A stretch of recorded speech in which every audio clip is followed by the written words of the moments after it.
Haleluya. Haleluya. Cha kwanza nashukuru Mwenyezi Mungu kwa kunipa uzima, pia nawe Mungu kuwezesha kufika siku ya leo.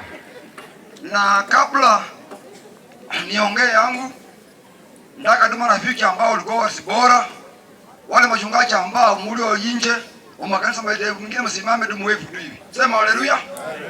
Kwa sababu nisema hivyo, huyu bora amekuanga hapa, amekuanga marafiki wa makanisa hawa, wamekujanga ukimwombea hapa. Ningeomba nione ndugu International pale, simameni hapo mwefu, mjulikane kwamba mko hapa. Asanteni. Yesu asifiwe. Hawa ndio ndugu ambao walikuwa wamekaa Zibora hapa. Kwa ajili mimi nakaa mbali, nakaa kule ndugu kweli. Cha kwanza nasema kwamba ofisi yetu kuu ya Kilasa, nasema ni asanteni pamoja na mama region mliposikia kwamba mwito huu mkaitika na leo hii mmefika. Yesu asifiwe. Amen. Najua kwamba tumekuwa nyuma, tuchakuwa katika ofisi katika muda ambao umekuwa pale. Lakini najua kwamba mwaka huu unapoanza tutarekebisha yale ambayo yaliyo kwako, nasi tuende pale mbele. Mwami hapo. Kwa sababu mimi ofisi kuu ilionelea kwamba niko kule Mikokwe, wakanionelea pia nami wakaona ya kwamba ninafaa pia nasatosha, wakanduma ya kwamba ningoje watu nao. Yesu asifiwe.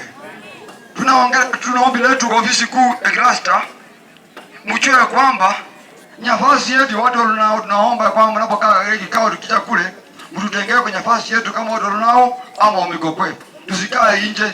Nataka tusikie kuchoto ya baba wetu. Sema haleluya.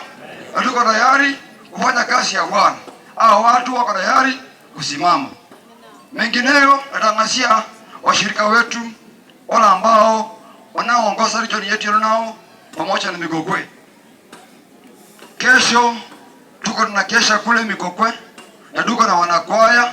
Nasema kwamba mjipange jinsi tulivyo tumepanga tuingie kule. Linginelo tulipatiza watoto kwa maji.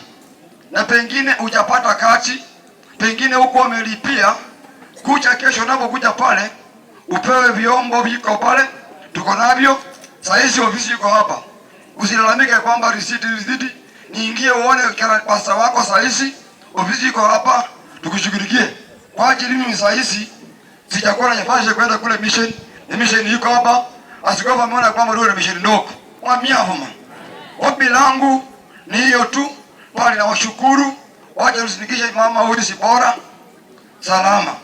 Mama tumefanya naye kazi, tumetembea naye tukifanya kazi. Nashukuru Mwenyezi Mungu kwa wale ambao watumishi ambao wamefanya nao kazi. Estoshe baba ndio Kilasa, najua kwamba Mzee Josephat Mihako Mzee alisimama na Zibora, wakanibeba na Zibora. Mami avuma.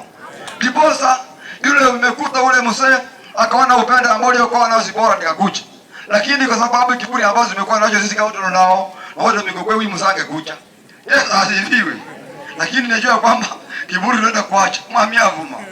Mama region wako pale, ufanye kazi kwa pamoja. Nasema kwamba Mungu wa amani akaweza kuwabariki. Amen. Mungu wa amani akaweza kuwabariki. Amen. Kwa hivyo karibu kiongozi wetu wa Kilasa. Hapana mwokozi kama Yesu, yupeke. Hakuna rafiki kama Yesu, yupeke. Yesu ajua shida zetu, haweza kutuongoza. Hapana rafiki kama Yesu,